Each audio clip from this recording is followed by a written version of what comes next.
Ha. What up? What up? What up? Top of the top. What's popping? What's cracking? What's good? Oh man, goddamn. Good morning to my people. What up? I see y'all early this morning. That's right, AP Wiz. E&Y is in the building always.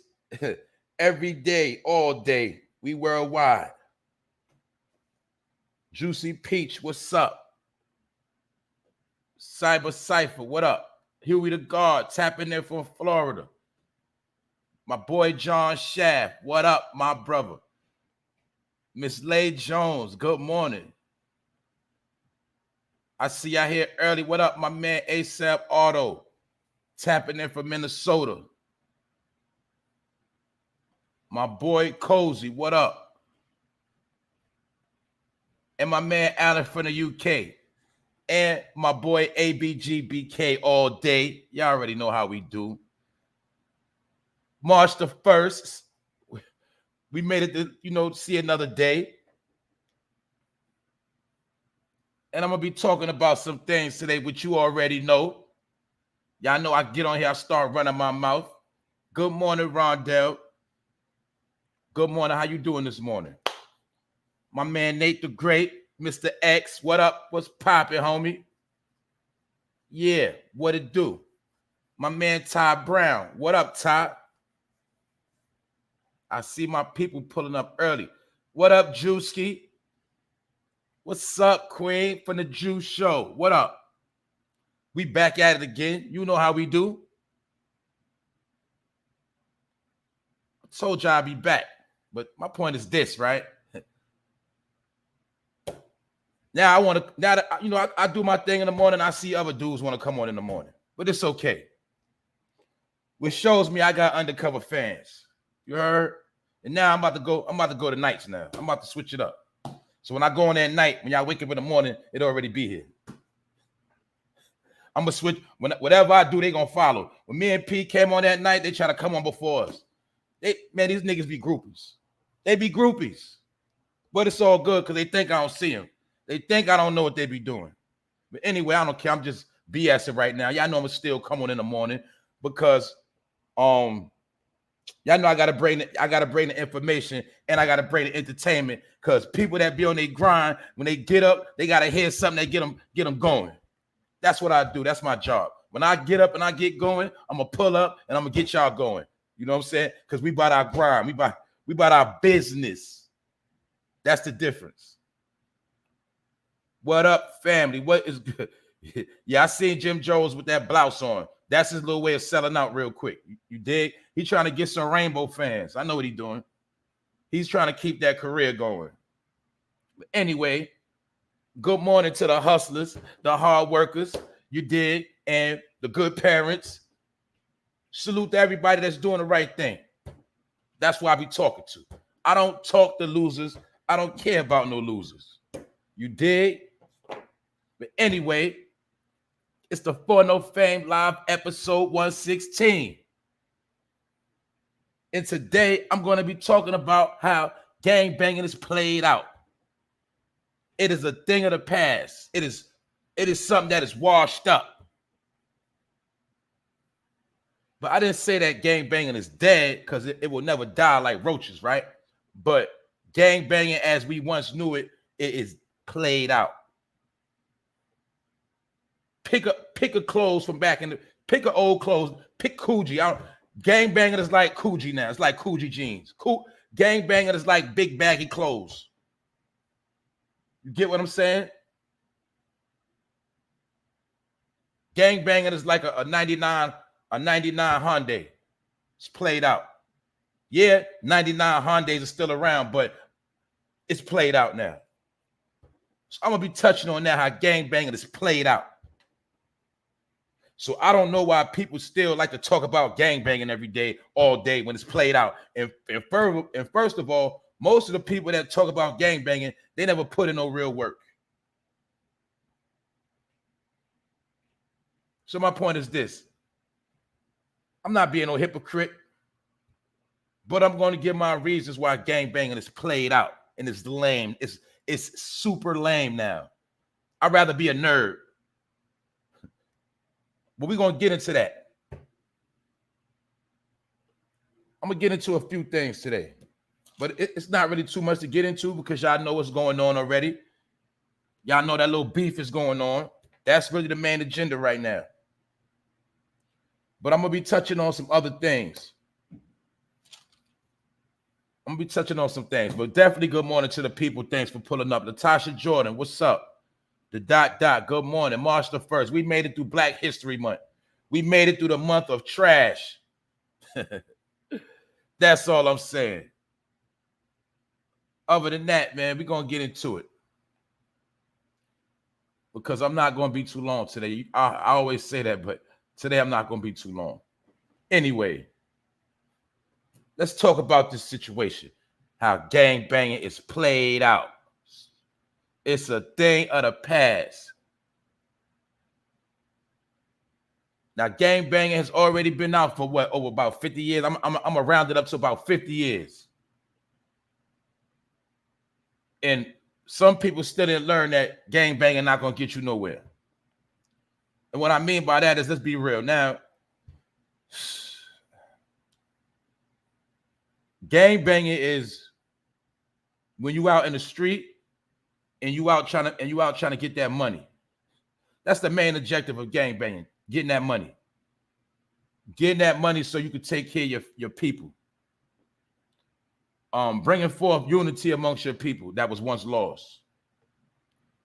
Learning about your history and preparing yourself to be a soldier so that you can protect your community. Those are a part of the elements what gangbanging was all about, what it was supposed to be. But now I'm gonna show y'all how gangbanging is a mockery. It's like clown behavior, and also all forms of gangbanging has been infiltrated by law enforcement. So you even got a lot of people that's claim to be gangbangers, but they already tied in with law enforcement. And you got law enforcement disguised as gangbangers. That's why you see everybody in the rap game, they got to claim a gang now. You've been seeing this for the past, I say, maybe damn near 20 years now.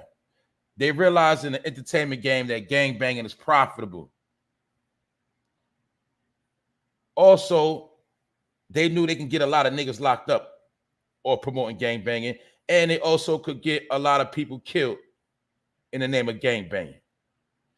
But what people don't know is certain people had their hands in the pot in the beginning when they put all this together. And now my point is this, that now gangbanging, law enforcement, online activity is all one now. You can't have gangbanging without the internet. You can't have gangbanging without law enforcement knowing everything that's going on. So everything is in the bed with each other now. That's my point. So that's why I'm trying to tell you, gangbanging was once something that was sacred. It was secret. It was something done behind the scenes, but illustrated in the public in the name of putting in work. But now, in 2022, gangbanging is a joke. They have made it where when you gangbanging and you put on your uniform, you actually put on a clown uniform now. That's how they made it. You putting on a costume. Because we always see that the people that portray to be in the gang in public, it never plays out exactly how it's supposed to play out. And that's what I'm trying to tell you. This whole thing was also another mind control program to make people think they was going to be somebody in life. It's called a name. It's called trying to get a rep. But I always knew that the loudest person is the weakest person. I said this to y'all 1,000 times. When you gangbang, you trick into making a name for yourself. You are tricked to be the biggest and the baddest. But you always gonna see the person with the biggest name or the baddest reputation. They're the one that always ends sad. They always end up sad. Either they get a lot of time or they get killed before their time. And when they're gone, nobody cares. So that name that you had that was big, eventually that name goes in the dirt. And I'm also going to show you how, in my opinion, how all gang activity was genocide. It was genocide to keep things stirred up in your community. It was something that a weak man, because remember, before you be anything, you got to be a man first. But people started taking a shortcut and started joining gangs before they even became a man. And that's what's part of the destruction. You also heard that people have joined gangs because they couldn't get love from home. So you got gangs providing a false sense of security, like the big homie is your daddy, because you might have didn't know your father. But like I said, all of this was by design, because the same time when they was breaking up the black families in the late 60s and early 70s, when the woman had to go to work and the fathers was going to jail, they put certain things in place. And they knew that your child or your children would eventually run to these gangs as a second family. That's why when you see anybody promoting gang activity now, they look like a clown or they look like a poster, because it was never meant to be made commercial.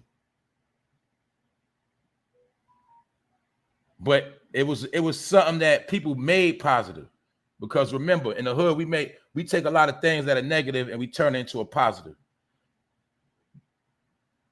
But my point is this, for those that don't know, every gang is on a federal board, meaning the feds have documentation on every gang in America. They have documentation. They have oaths, pledges, codes, history. They got everything. So that's my point. It's not sacred no more. And gangbanging was, like I said, it was used to get people 100 years in jail. It was used for people to terrorize their community. I'm trying to show you how all of this goes hand in hand. I'm gonna break it down. I'm gonna take it back just a second. I told y'all in the civil rights era, before the civil rights era, people had pride and dignity. They did what they had to do. They got their money. They looked out for one another. The community stuck together. And people in the community did their own thing, especially in the black community. It was a time when the black community didn't need nobody for nothing, because their pride would not allow them to beg or ask for anything from anybody. And being that they felt like they was already being discriminated against, they didn't look for the white man for help. And a lot of other nationalities did the same thing once upon a time. But when you fast forward to the civil rights era, matter of fact, I'm gonna explain something to a lot of y'all. You'll see that in the 60s, and for those who spoke to their family members and know a little bit about their history of their family, you'll see a lot of people in your family back in the day, they was homeowners, or they was working towards buying a home, or they was working towards paying off a home. But the goal always was to own land and to own a home. Most of our grandmothers, grandfathers, our greats, their whole objective was to hustle, come up, buy a home, buy some land. That was always the motive. And they already knew back then they wasn't getting no loan from no damn bank. They already knew that they wasn't going to get no type of assistance. So a lot of our ancestors was already programmed to work hard for what they want. Now, they dealt with layaway, stuff like that. When they dealt with layaway, they did deal with credit, meaning overpaying for stuff like errands, rent a center. Our people always did that, but they hustled for what they wanted and they didn't ask for nothing. And being that our people was being discriminated against, that made us turn up a whole nother hustle, which was called putting money under the mattress, putting money in the bra, putting money under the floor, putting money in the basement, hiding money. Because that was how we knew how to hustle, how to become successful. Even though it might have took us a little longer, it took more years, it took more time, more work and pride, but our people always hustled and stacked up for what they wanted. So you got to understand at this time, I'm in the 60s right now, somewhere in the 60s, the powers that be realized that due to segregation, the money was not circulating.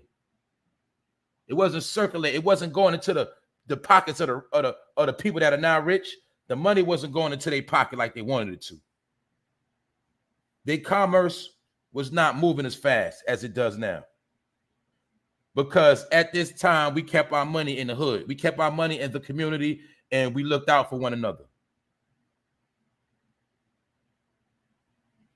So being that a lot of families back in the day was stacking that cash, didn't have bank accounts, didn't have credit cards, the powers that be realized they had to come up with a plan to take our money and to eventually take our homes, take our neighborhoods. So what they did was they started doing a lot of extra racism, a lot of extra lynching and hanging. They started doing a lot of extra stuff to torture black people and to torture minorities. Because I gotta let y'all know this goes for all minorities, allegedly. Even the so-called Hispanic brothers, because their ancestors that came here back in the day had to hustle and get discriminated against for what they got too. But I'm talking as a whole, it was people that was looked down upon in America that had to hustle and work hard to get what they get, and they made it. They was able to prosper in this country called America. That's why after slavery, a lot of people was landowners, homeowners, stacked a lot of money.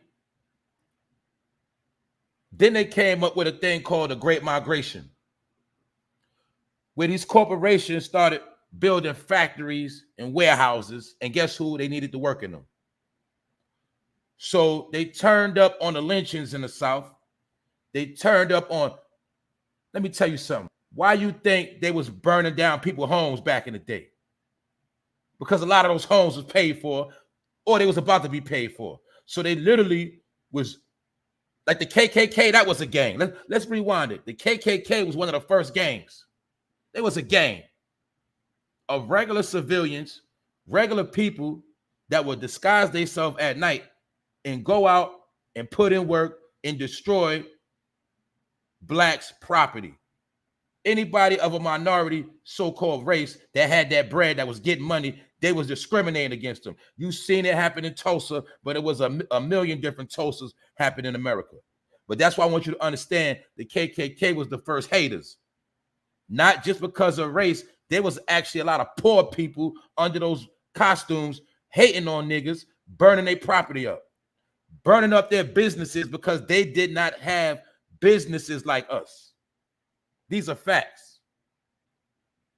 They did not have businesses. They was not prosperous like us. So they had to burn a lot of our stuff down. That's why you'll see throughout time, they always came with an excuse to burn our neighborhood. Nowadays, they remixed it and they get you to burn your own neighborhood. But back in the day, you look through time, I don't care what decades you go through, you're going to see it always was a time when they burnt our stuff. What up, Pone Strella? What's popping, homie? What's good? It was a time where we owned our stuff. All our ancestors came here. They worked hard. They grinded. They kept that money in the mattress. Like I said, they kept it stashed. Our families cooked back there. We had big dinners. We ate. We had feasts. You know what I'm saying? Our grandmothers, grandmothers great grands and all that. You know, you got to go back in your own history. Like I said, you'll see they cooked big meals. The family ate together. We didn't need no fast food. We basically didn't need the white man for nothing. We needed them for their little jobs or whatever, but we did what we had to do to get our money. After that, that's where it stopped at. But it was a time when everybody didn't need them for their job because we had our own land. We had our own stuff going on. How you think back, it was a time where a man could work and a woman could stay at home and raise the kids and everything was still good. We had the bag, we had the money. But when they realized that we was keeping the money amongst ourselves and the powers that be wanted to take what was ours, they started burning everything we got, lynching. And that's when people started migrating to other places. But really what was going on, they wanted the people from the South to go to the North because they needed people to work in those warehouses. That's why a lot of corporations you see to this day, like Nestle and, you know, Nabisco, all these companies that's out now, they all function off of warehouse help, warehouse work. Y'all know about General Motors in Detroit, the Cadillac, the Lincoln, the Chevy, all these cars. Who you think helped build all those cars from day one? Who you think was doing all the work so the whole country could drive in these cars? They always needed our labor. So even when we did our own thing, they wouldn't let us live. They come put a cross on your lawn and burn it. They burn down your business. They was haters. The KKK was the first gang. Let me repeat that again. They was the first gang. You dig? And if you look at it, they always was trying to destroy our property and scare us to death. So what happened is, being that they started all this hate, they came with a counteract to this hate and they started calling it the civil rights movement. Basically was saying that we all need to come together. Why they wanted us to come together? Because it's certain people that wanted our money. They've realized it was a point where that racism and segregation was making the minorities rich. And that's how the minorities started becoming way more richer than the so-called white people. So they got people like Martin Luther King and a whole lot of other people to start movements. And when they were starting these movements, they was trying to convince us we should all come together. Or we need civil rights too. I need the right to be able to sit at the table with a white man. When really I could be in my own neighborhood, in my own community. I don't even need to go in there. But they convince you that you got to come in their store. And they portray the role that you less than human. A white water fountain, black water fountain, all of that. But my point is this. They realized that we was very, very prosperous when we was being discriminated on because we was forced to do our own thing. We was forced to raise our own animals. We was forced to have our own bootlegger spots. We had our own clubs. Y'all heard about the chitless circuit. We had our own clubs, all of that. We had everything you see now, we had that. And a lot of it was paid up. We used to gamble. For those that don't know, they say we started the whole lotto situation. Lotto come from the hood. Lotto come from the so-called minorities coming up with ways to hit the jackpot. That was only amongst us. A lot of things they got from us. My point is, you'll see in history, every time we started to come together or started to prosper, they'll come and tear us down. So the civil rights movement was a weapon to tear us down, to make us think that we wasn't equal. So we had to fight and waste a lot of time to prove to people that we are human. And when we was doing that, and once we all came together in the 60s, because remember, they started getting us to focus on leadership. Because remember, without a leader, you could do your own thing. But once you got a leader, you could be controlled. So they started putting these fake leaders in our face. And our people started following these leaders. But the whole time, we didn't understand that a lot of these leaders was leading us astray.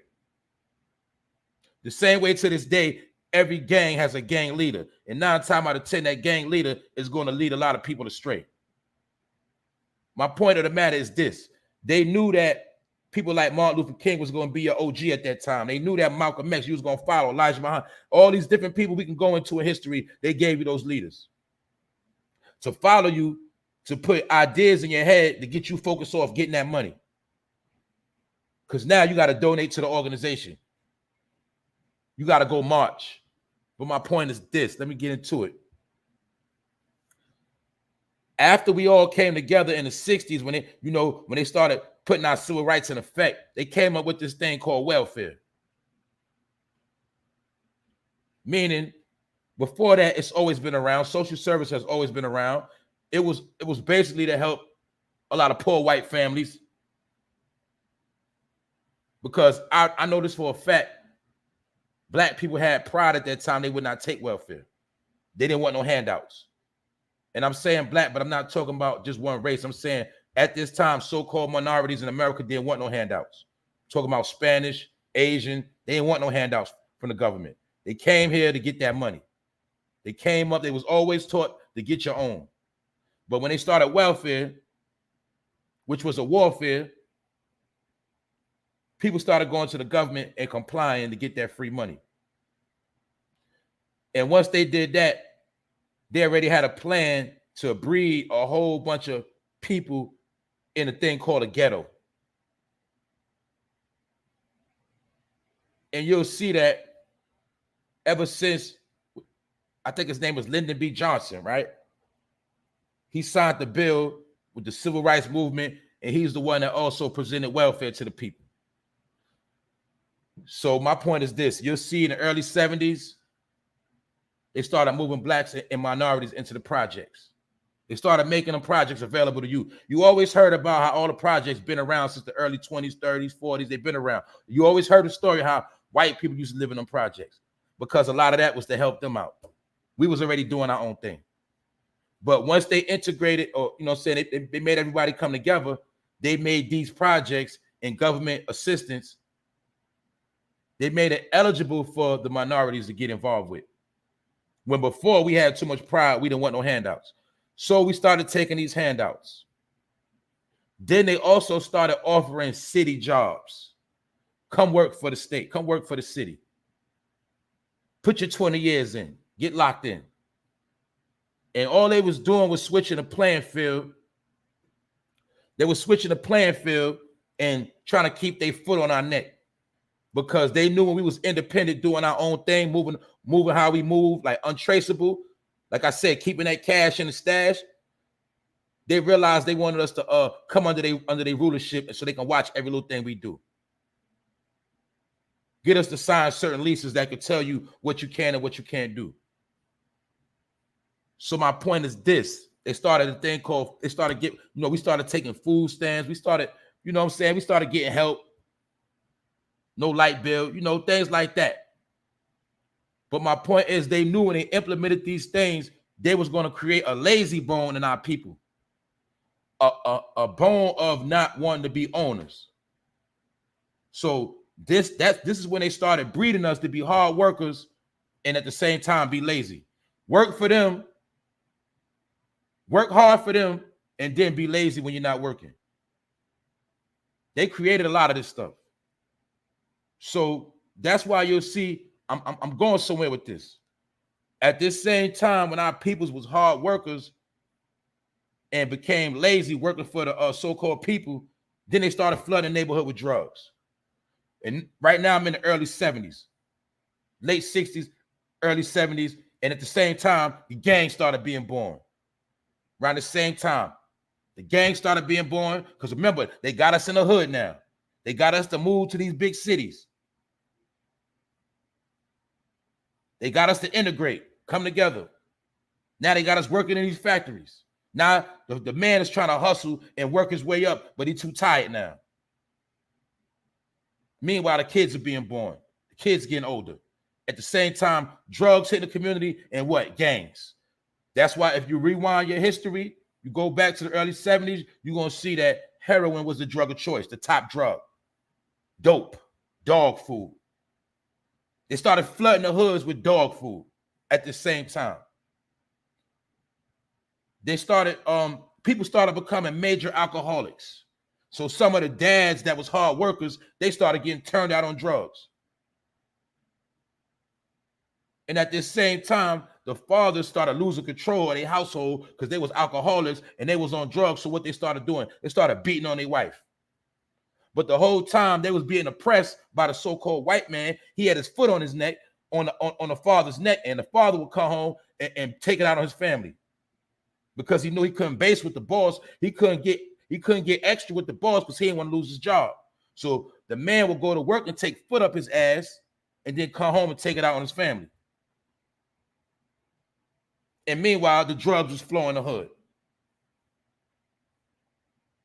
That's the early 70s. The same time you'll see most of this gang activity started.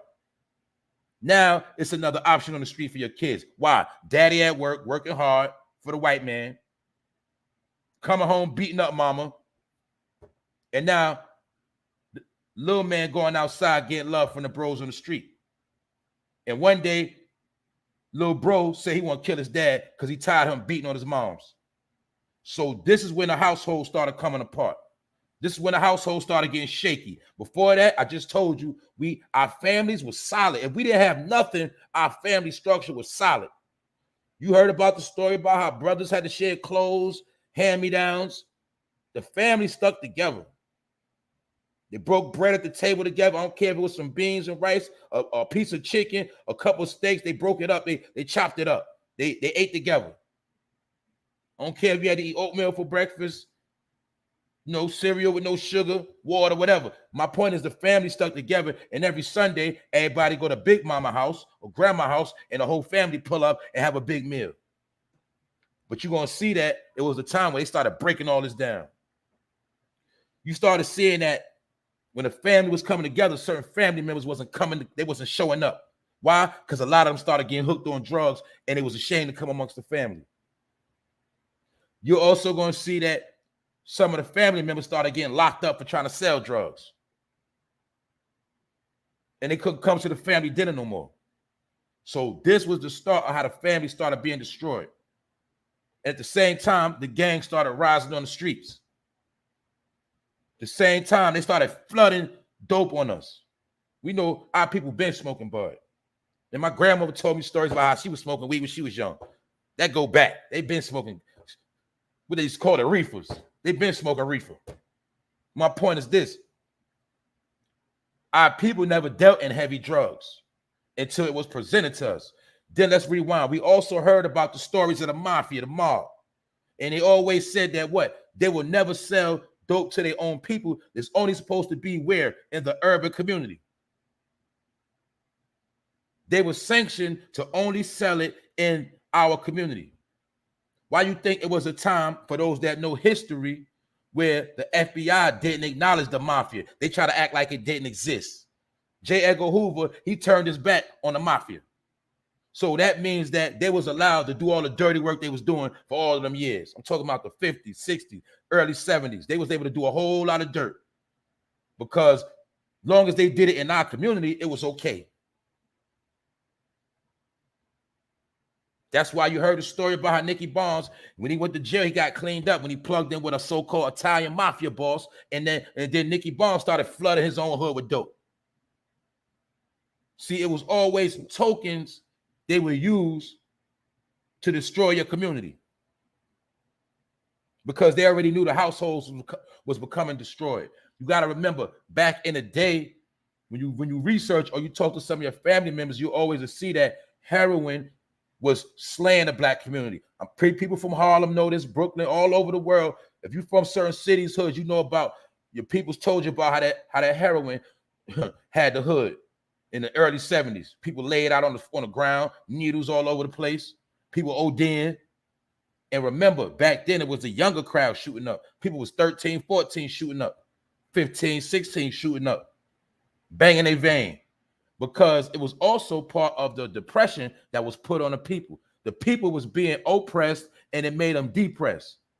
So they started indulging in more alcoholism, more drugs. Now, at this same time, the gangs was providing some type of structure and some type of security. The gangs knew how to bring in revenue. the gang members, they dress fresh when everybody else was bummy on dope and drugs, drugged out. The gangs was individuals that was clean. So now the hardworking individuals in the hood, they started becoming not cool, not fly, and the gangsters in the street started becoming flyer than the working people, which caused the youth of that time to start gravitating towards gang activity, aka crime activity. But little do we all know, all of this was a plot and a plan to what? Destroy the community, break up the household, turn everybody against each other, and make everybody else rich.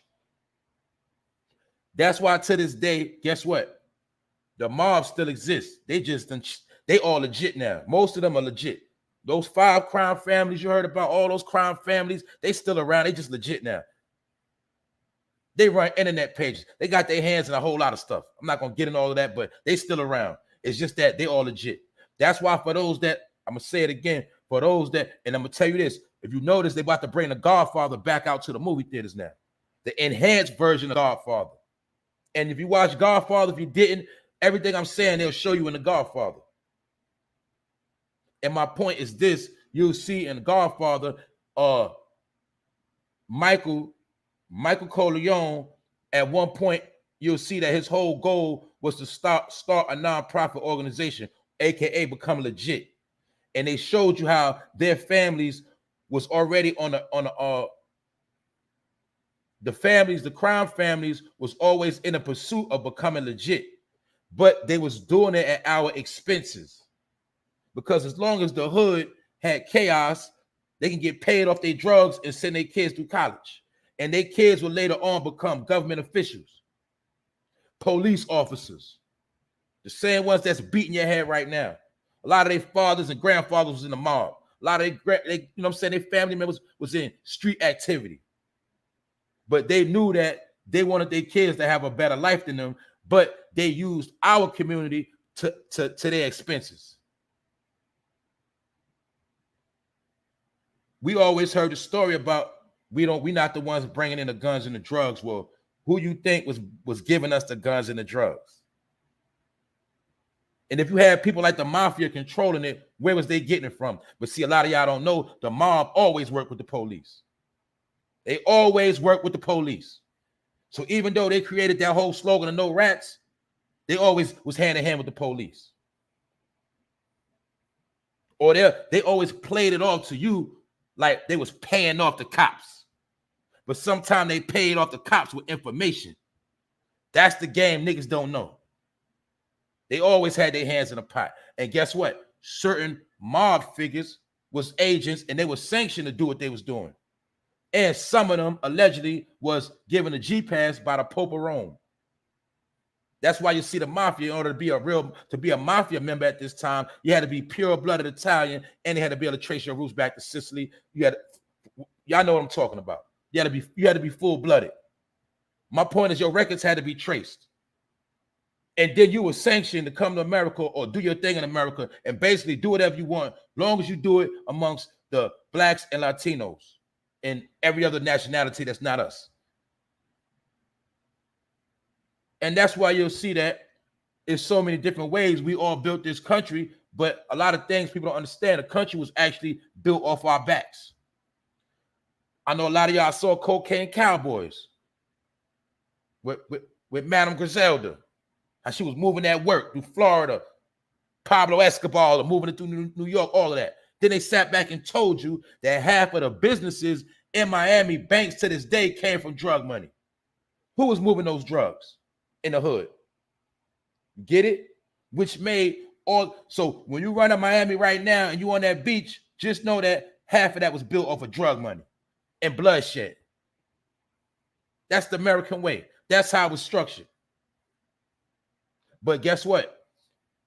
All of our people had to be the sacrifice for America to be what it is today. That's why I'm trying to tell you, they always had their hands in crime and gangbanging from day one, because that was always permitted to be a tool and an instrument to utilize our family members to do their dirty work.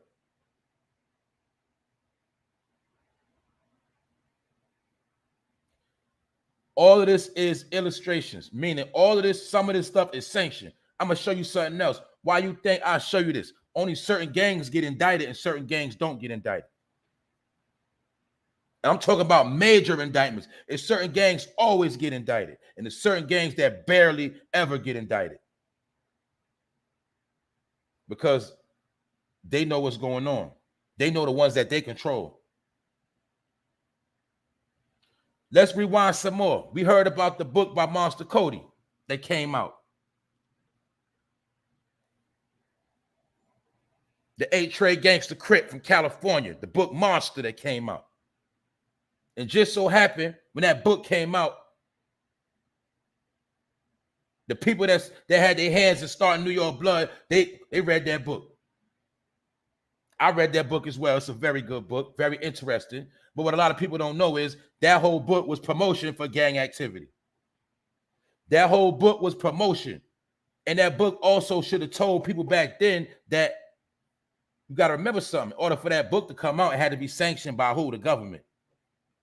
In order for that book to be sold in every store across America, it had to be sanctioned by the powers that be. So that whole book was a form of promoting gang activity. That's why almost every gangbanger has read that book. And the book actually taught you how to be a vicious gangbanger. And Monster Cody just passed away not too long ago. That's why I told you when they die sad. We all know about Tookie Williams, how much work he put in, how much muscles he had, and how people scared of him. But when he when he got locked up, they say he was high on Sherm. They say he was high on that dust juice. And he killed the Asian man with a shotgun. And allegedly, when he woke up, he didn't even know what he did. He was so high, allegedly. And when it was all said and done, he was writing little kids' books. And they still put that man in the chair. And then you still have niggas like Snoop Dogg running around. When he never did nothing for his people. All he did was what? Tear down and take away. Promote gang activity and get paid off it. That's all he did. And Snoop Dogg is another one who was sanctioned by the powers that be to do what he do. That's why he can dress in all blue, flagged up, and throw up Crip, East Side, and never went to jail. And Suge Knight told you this. How Snoop Dogg has been arrested plenty of times for Bud. Nigga got caught on an airplane with all type of stuff. Never got in no trouble, period. And then they use Snoop Dogg in a modern time to be your daddy or your uncle. So you look up to him and you won't respect your own family. But this game always been going on. And my point is, certain gangs was already sanctioned to do what they do. Meaning the police knew exactly what they was doing. Because the police knew what gangs actually was revolutionary. And certain gangs, they knew that they controlled in the hood. Period. Because it was the time when certain gangs was revolutionary. They really did have a good cause, or they thought they had a good cause to make a change. And what they didn't know is some of these gangs was put in place to destroy the real revolutionary gangs. And it was called rivals. But in my mind, I know certain gangs, in my opinion, was started by the police. And funded by the police. That's why I told you certain gangs never get indicted. Now, let's rewind. Let's take it to New York real quick. We'll see that the jails at one time was ran by the 5% Nation of Islam Muslims. My point is, it was about knowledge and information. It was about, y'all remember, matter of fact, y'all know this across America. It was a time when people went to jail. They went to jail. They got healthy. They worked out. They actually got their life in order, got off drugs, picked up a trade, picked up a skill, got their GED, came home smarter than they went in. These are facts. Came home, did the right thing 9 times out of 10. But they started saying that, seeing that some of these criminals was actually going to penitentiary, coming home better than they went in. To this day, you got people that got all type of good jobs and they got a record, but they picked up trades, and some people even got college degrees from penitentiary. Some people got their barber license in jail. Came home. Some people know how to fix on cars. Some people learn how to do HVAC. All type of trades some people got once upon a time in jail and came home and never looked back, and they good right now. So why you think to this day now they took out the programs where you can't get no degree no more in jail? A lot of jails took out them programs of getting them good trades.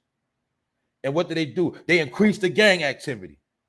So my point is, it was a time when you went to jail, the Muslims or the righteous brothers, I'm just going to say it was a time where the righteous brothers had a strong hold on the penitentiaries worldwide, and it made sure when you came to jail, you had to learn something and you had to do something with your life so you can come home and be productive. And a lot of this was happening with so-called black people. A lot of black individuals was going to penitentiary, but they was coming out correct. So what they had to do was, next thing you know, in New York City, the Latin Kings took over. Even though they're a gang originally from Chicago, kind of like how drill started in Chicago, then it came to New York and it got crazy. Same thing, in my opinion, with the Latin Kings. It started in Chicago, but magically it appeared in New York City. And this is part of what started the war in jail. It was many different things. We could say it was over, but in my opinion, I feel like the powers that be, they had something in their hands in it too.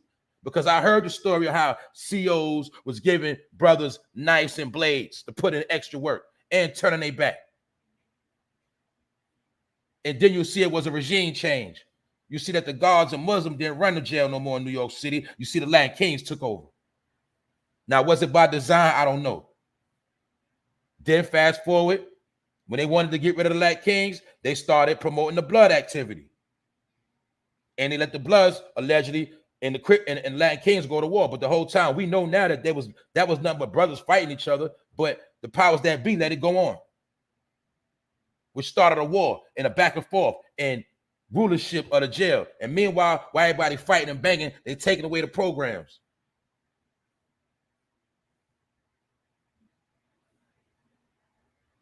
My point is this: you don't think they knew exactly what was going on in their house? They know what was going on. My point is this: a lot of people didn't know that, which we know now. A lot of people know now. Now y'all know about jailhouse snitches, meaning individuals that law enforcement purposely put in jail to play certain positions. Spies, agitators, COINTELPRO individuals. That's when I figured out a lot of people that was around this gang activity when it first started, a lot of them was already working from the gate. And they was taking information, aka intel, and giving it to law enforcement. That's how law enforcement always knew what was going on behind the scenes. Some of them was captains, some of them was lieutenants. A lot of them knew what was going on, but it was an agenda being pushed of genocide. Anything to stop people from coming together, that's what we got to do. And that's what they was doing. That's why I remember it was a big thing. Why everybody in New York gang banging. Throughout the whole 90s, was a big fuss about why the New York gang banging. Because they knew that agenda had to go on in New York. And when you fast forward, you see exactly why New York is the way it is to this day. Because for one thing, the city is too boxed in to have all these different gangs. They knew for a fact it was a recipe for disaster. But my point of the matter is this. Right now, we know people that went to jail for small things back in the 90s and wound up getting more time. And we know people that's been locked up for the 90s that still never got their life in order. And I know for a fact it was niggas locked up for the 90s. They came home with no trade, no skill, no nothing. Because that's how it was designed to be. You spent your whole bid gangbanging.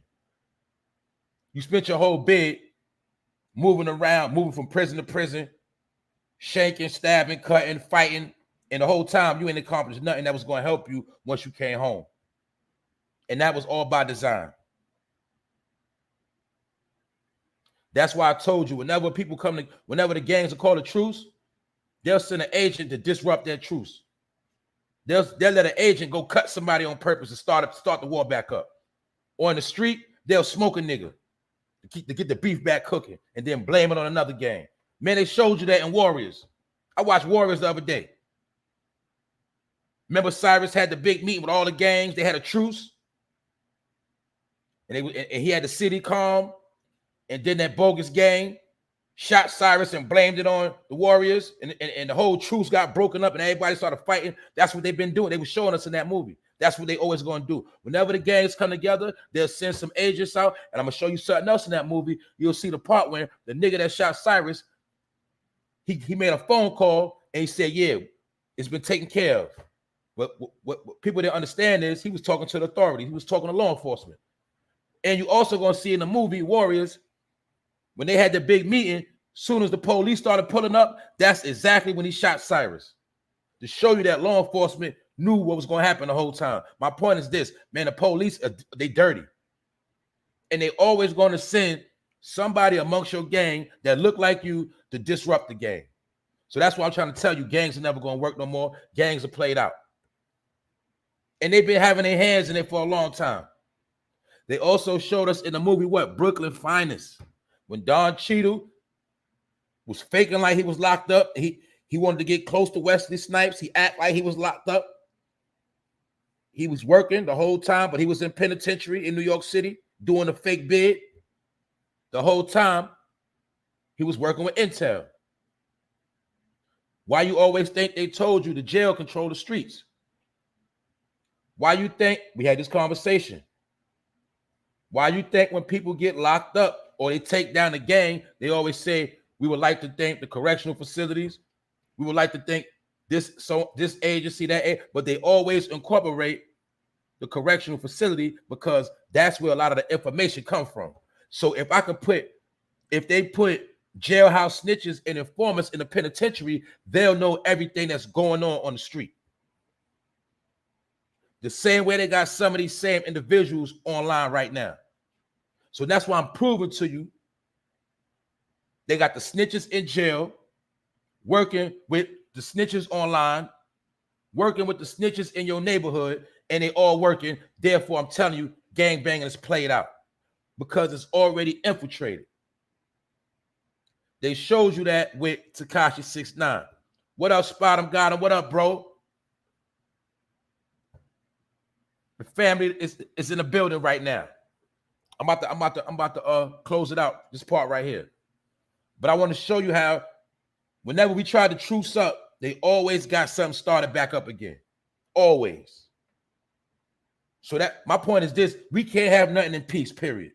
We can't have nothing for ourselves without them trying to burn it down or disrupt it. That's why a lot of our family, a lot of our best friends, a lot of people we love, they locked up behind that wall or they dead. Many of us know for a fact we all had to fend for ourselves to get where we at right now to this day. I know for a fact I'm one of them. I know a lot of y'all had to do what you had to do for yourself to get where you at right now. And a lot of your people ain't here no more. And you feel like a one-man army. You feel like you the last of the Mohicans because you seen neighborhoods, childhood friends, you seen everybody get sucked up. And most of us, we was just trying to pursue some money to take care of ourselves and our family. Salute Freedman's channel. Think about it. We all got people that suffered or fell a victim. And my point is this. When we look back 50 years, because I told you gangs been popping for about 50 years. Ain't nothing new. Everybody know that's involved with any type of gang. You already know your gang got a certain history that goes back. And my point is, when we look at the history and we look at where everything is at now, where is the accomplishments? Or do we see not a lot of destruction? We see a lot of misery, hurt mothers. We see a big zero. But yet and still, gangbanging is still promoted because what? it's profitable. It makes money. The same way a nigga go online right now and put some gang activity in the title and people are going to watch it because it's like a big movie. It's a big commercial. It makes money. All right? That's how it works. The entertainers have pimped the gang life. Now social media platforms are pimping the gang life. But the gang life is not, it was nothing but a big commercial to get you to go to jail and to get you to fill up the funeral homes. Because we do know a lot of funeral parlors made a lot of money. Their kids are rich. We also know, you know, man, a lot of COs became rich. Their kids went to college. And all of this has been done off activity from the hood. Fighting oppression and destruction. Fighting poverty. Fighting not having. But I told you it was a time when we all had. We all had it. All you got to do is holler at somebody in your family. Holler at one of your elders that know the history of your family, and I guarantee you, your family used to have something once upon a time. All of us don't come from nothing. It was just the past generations we was raised in that poverty. But before that, we ain't had no poverty. Trust me when I tell you. Our peoples walked around with real gold, real diamonds on, drove nice cars, had nice furniture paid for. You understand? Food on the refrigerator. Made sure everybody had something. Out of your whole family, you might have just had like one or two households that probably was struggling, but for the most part, your family was doing good. And you also had family out of town; they was doing good too. And then you have big family reunions, and all the families come together, and y'all had a good time. That's why all that family structure had to be destroyed, and they did it home by home by home. Now you see what you got. I bet you hardly nobody has family reunions no more. The ones, some of y'all that still have family reunions, y'all are blessed. Y'all family stood strong through these struggles. But a lot of people do not have family reunions no more. When I was young, family reunions. I knew my people in Philly. You understand? My family from Philly, my family from VA, New York, everybody come together and we have fun. You meeting cousins you ain't even know like that. Aunts, uncle, all type of members you ain't even know. And all of them doing good. All them homeowners. All of them got something. Now you don't even know what half that family is at now. No more family reunions, none of that. You don't know them kids from them. And remember, they peeped all of this back then. They knew we was having family reunions. Booking hotels at the Holiday Inn. Taking over, you know what I'm saying? Taking over resorts. Having big banquets and big cookouts. Bringing our families together. They seen all this back then. They said, hold up, we got to stop this. Then like I said, everything you see on the screen started being implemented and you started looking outside of your family. I'm telling you, mostly all of y'all know for a fact, when you was young, you went to family reunions. And you already knew when you was young, you knew you had more family out there in the world. You already knew that. Your peoples told you. If you was from the South, they told you. You got people in New York. You got family in Chicago. You got family in California. They told you. They pulled up. If you was from the North, they told you, man, you got family in South Carolina. You got family in Florida. Yeah, cousin so-and-so and them, yeah. Now, everybody going for themselves. You don't even know who your family is no more. All this is by design, because you know why? The people or the powers that be, they still know all their family. They still know all their bloodlines. They still sharing the money from their family tree. But magically, we don't know our family because all we know is gang. We know that gang history, but we don't know our family history. See that? That's how it was supposed to play out. That's what was tricked on us or put upon us. You can know your gang history, but you ain't gonna know your family history. You don't even know your family is deeper than the gang because you've been separated from that. That's why now you're stuck by yourself and you got nowhere to go and it feel like you're on your own. Whether you got people that's in the cell stuck, you got people that's free that's stuck because you feel like you're on your own. and you're going through all this by yourself, and you got no help. But the whole time you got family. It's just that you've been separated from your family, and you don't know who your family is no more because they tricked us. When crack hit the hood, them same homes our elders had hustled. Remember in the 60s, 70s, remember I told you our family was grinding to pay them houses off. So by the time them houses got paid off by the late 80s, early 90s, the kids was on crack. And the kids was getting junkied out to the point where the family members couldn't leave them home. They had to sell their homes back to the bank. Because why? Auntie so-and-so, she on drugs, and grandma not going to leave the house in her name because she already knows she going to smoke it up. When we owned the whole neighborhood, y'all, some of y'all been to places, y'all been to certain, y'all know. Everybody owned the crib on their block. All nationalities. But once crack hit, a lot of them turned into what? Crack houses. What else happened? A lot of the kids from the 60s and 70s that became junkies, they forced their parents into early graves due to stress. That's why granddad, he died, he passed away in the early 90s. Because he was heartbroken that his kids turned into junkies. And he knew all the work he put in to raise these kids. Now these kids are smacking them in the face because they on drugs. Or they living a life of crime. And granddaddy knew he couldn't leave the kids to crib because they was going to turn it out. They was going to mess it up. So what he did, he had to sell it back to the bank or sell it at a lowball number to get some of his money back. That's why we don't have no homeowners like that no more. That's why I remember that house you used to go to as a kid. It ain't in your family no more. Y'all know what I'm talking about. Remember that house grandma was at? That house was paid or was just about to be paid. When crack came out, they deaded that. Crack was a warfare put on the hood to destroy the hood. It was a bomb.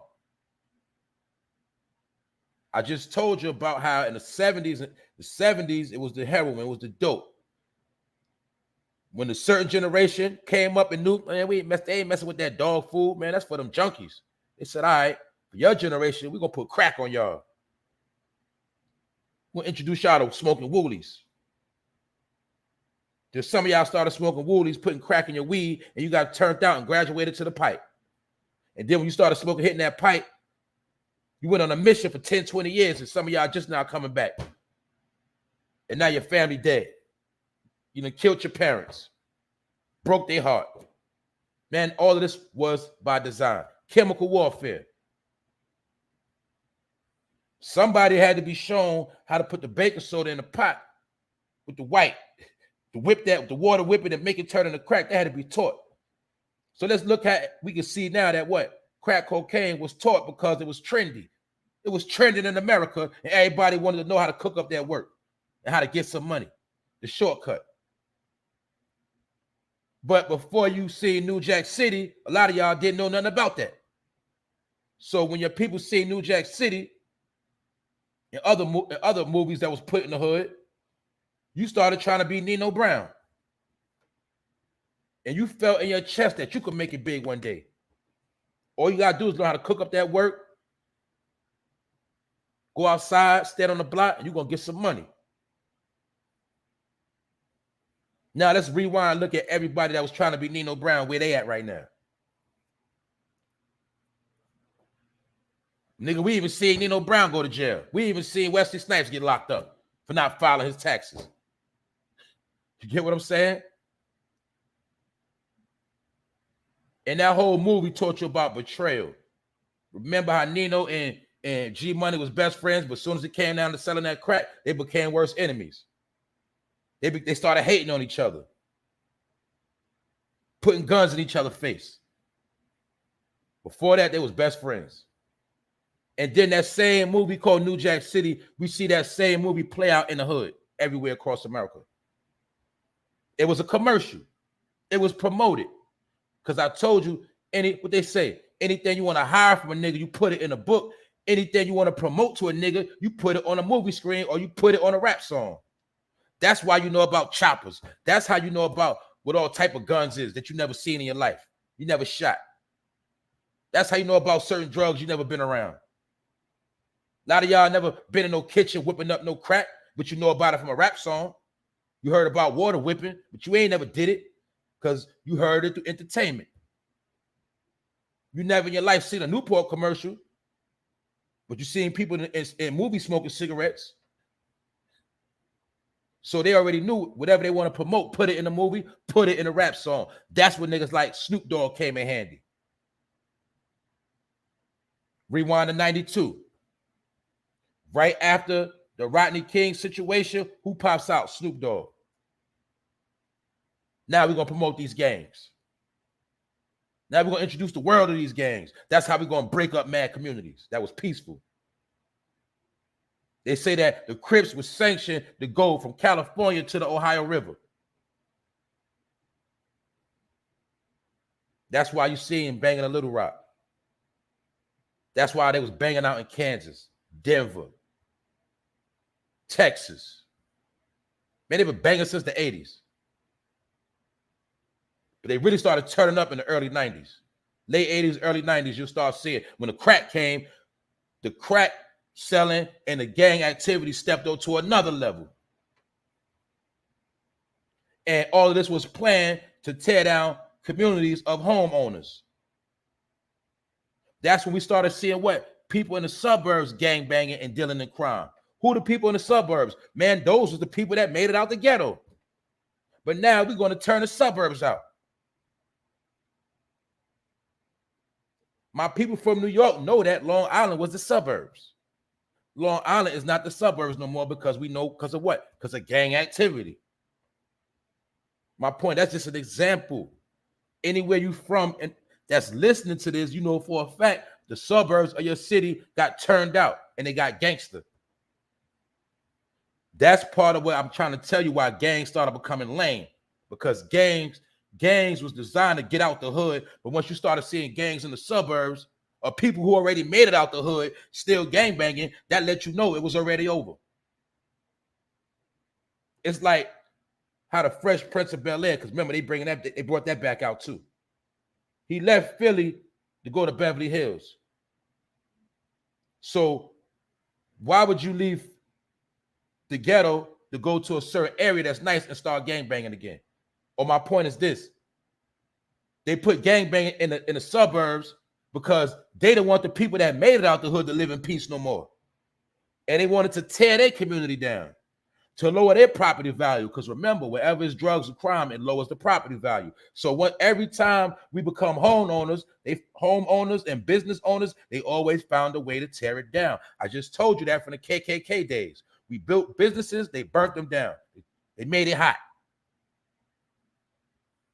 Fast forward, every time we made it, they turned up the crime to tear it down. Instead of burning crosses, niggas started burning bullets.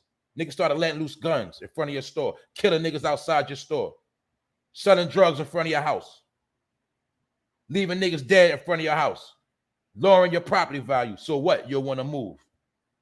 And once you move, you're going to sell the house back to the bank, they're going to remix it, and then they're going to put somebody else in there. That's why you'll see in history, it's certain times when they let crime be, and then there's certain times when they shut crime down. They let crime be to mess up your neighborhood, mess up your community, and then they shut crime down when they lock a bunch of niggas up, and that's how they keep the numbers going. Tear down your hood for the ones that work, and then lock your kids up. And it's been going on for the past 50 years. Yeah, you made it to the suburbs, but we're going to make sure your kid have a gutter mentality. He going to be thinking like a street nigga. And once he get out here in these streets, even though you made it, we're going to still make your kids go against the grain. Meaning you wanted Junior to be a lawyer. You wanted Junior you had the money to put Junior in any college in America. We're going to make it with Junior don't even want to go to college. We're going to make that nigga be a gangbanger. So that's why even some people that make it out the hood, they kids still end up in jail. They kids still end up in the gang. Because all this is by design. And I just told you, when the mafia make it big, they make sure their kids are straight. He'll smack Junior up if he try to be a gangster and try to be in the mob. Some situations, yeah, they let their kid get involved in family business, but for the most part, they make sure their kids do something opposite or they whip their ass if they even try to be in the mafia. They reversed it, see? Our families make it, our kids became worse. They family, you know, when they was gangsters, they made sure their kids came out better. That's why everything now was all discombobulated. All of these are games played. My point is this: our people once had everything. Don't get it twisted. We have not always been poor. We not always been struggling. And every time we tried to make it, it was something put in place or a program to disrupt our prosperity. And it just so happened to be the biggest distraction, the biggest tool for destruction happened to be gangs. So that's why I'm saying gang banging is played out, because it don't got nothing to do with what it originally. Look, everybody that's been involved in a gang, you know what your literature said, but you know for a fact everything that's going on now is opposite of that. So that's my point of saying it's played out.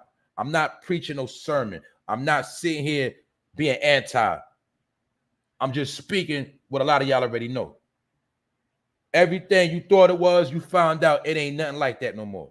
It's totally opposite. We already know that what? You got to be a man before you be anything. So let's look at these kids now. A lot of them are not even a man first. A lot of these kids are dying before they even have their first girlfriend.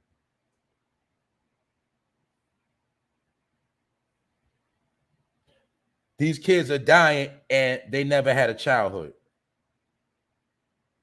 They don't even know what it is to live. They never been to a baseball game, a football game. They dad never took them to a basketball game. They never been to the amusement parks like that. They never traveled and went out of town. I just told you how when we was young, we went out of town to see our family. We've been on the interstate, on the road, going places. Now your kid grows up in a house and don't have no family. They don't go outside and play. So they don't have no social skills.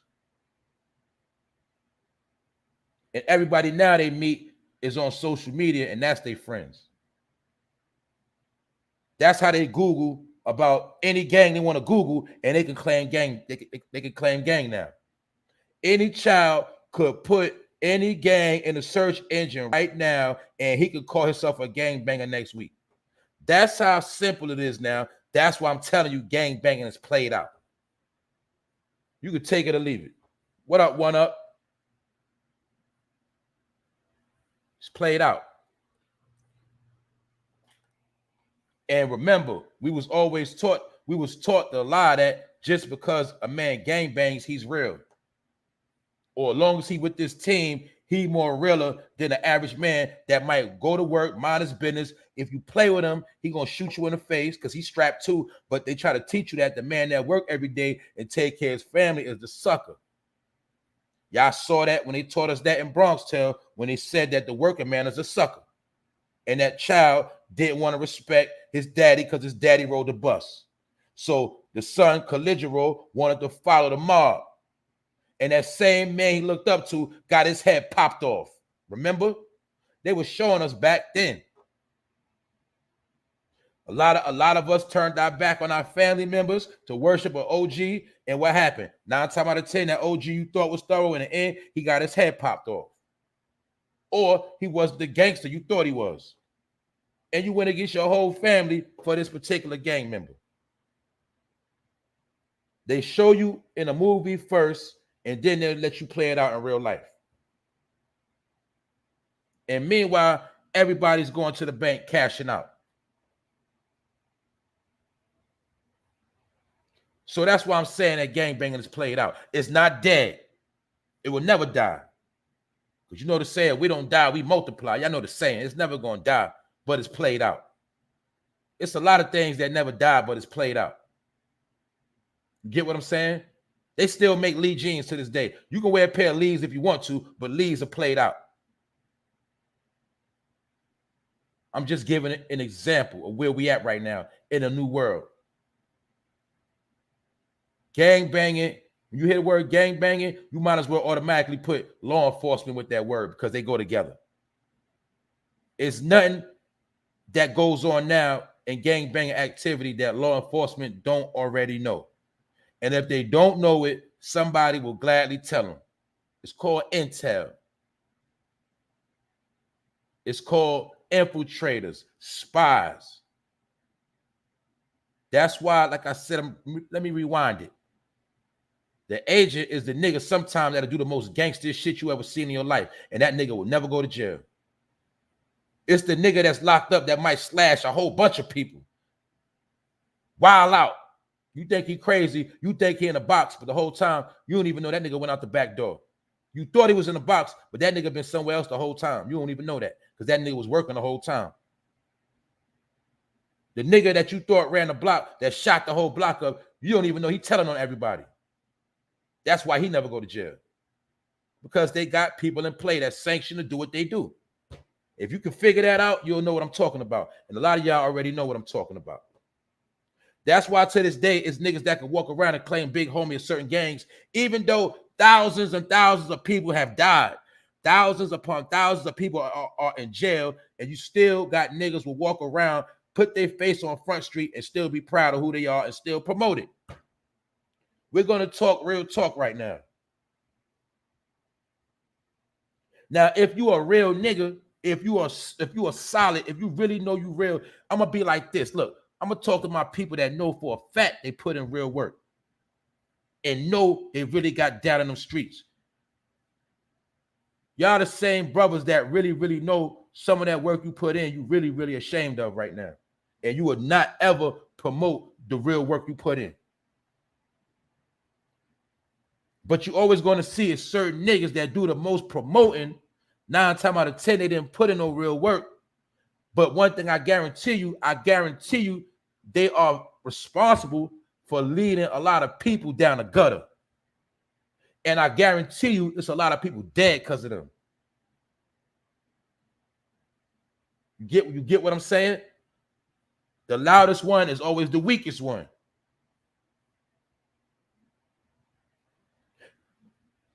Y'all know I like to go into the movies. It's a fact, Pone Striller.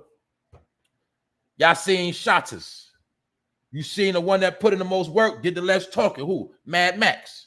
He put in the most work, he did the less talking. You'll see that Wayne, Biggs, they want to go shopping with a Rolexes, floss, holler at all the chicks, do the most. They got smoked in the end.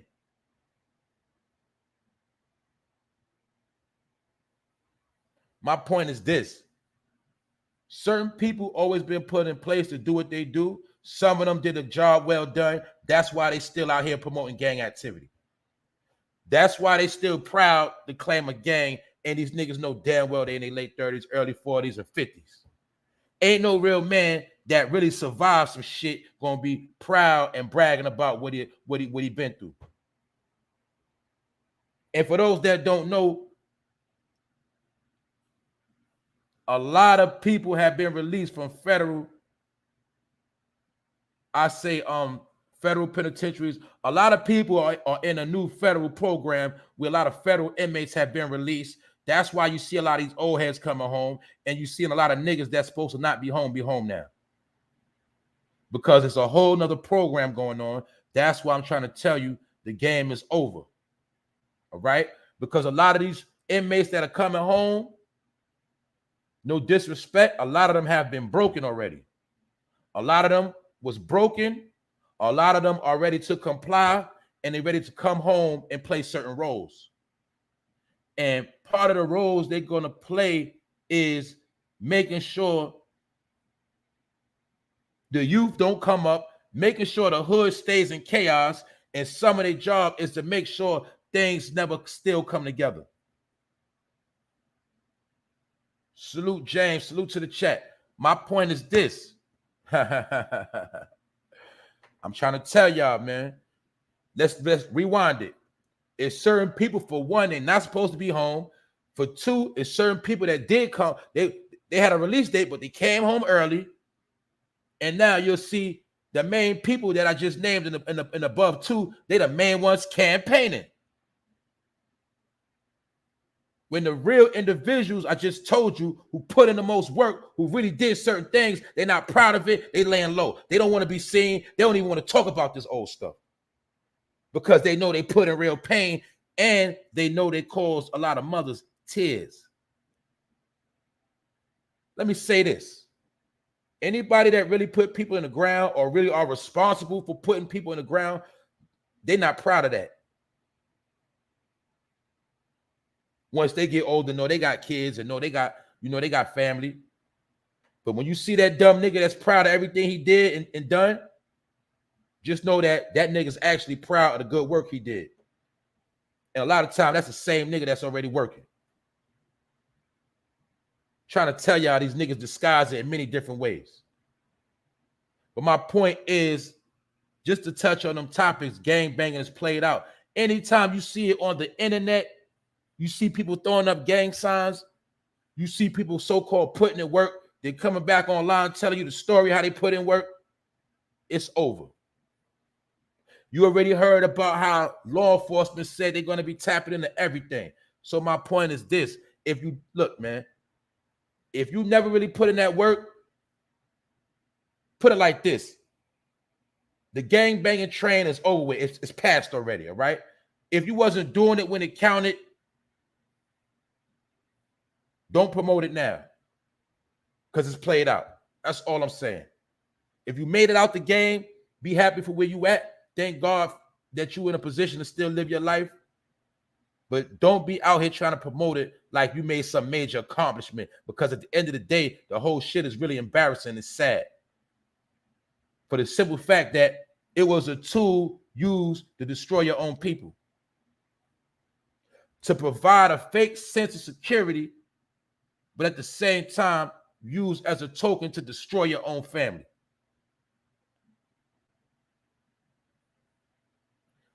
That's a fact. Them niggas that came home early never want to show paperwork. That's a fact, bro. That's how you know they talking too much. Exactly. That's what it's about right there, bro. Exactly. Those are the niggas that should be having them paperwork parties. It's them niggas. Because I never seen so many niggas come home early, and guess what? They not even coming home doing the right thing. They come home still trying to portray gangster images. That's the part I'm talking about. Nigga, if you gonna comply, you might as well comply all the way. Go do something positive with your life.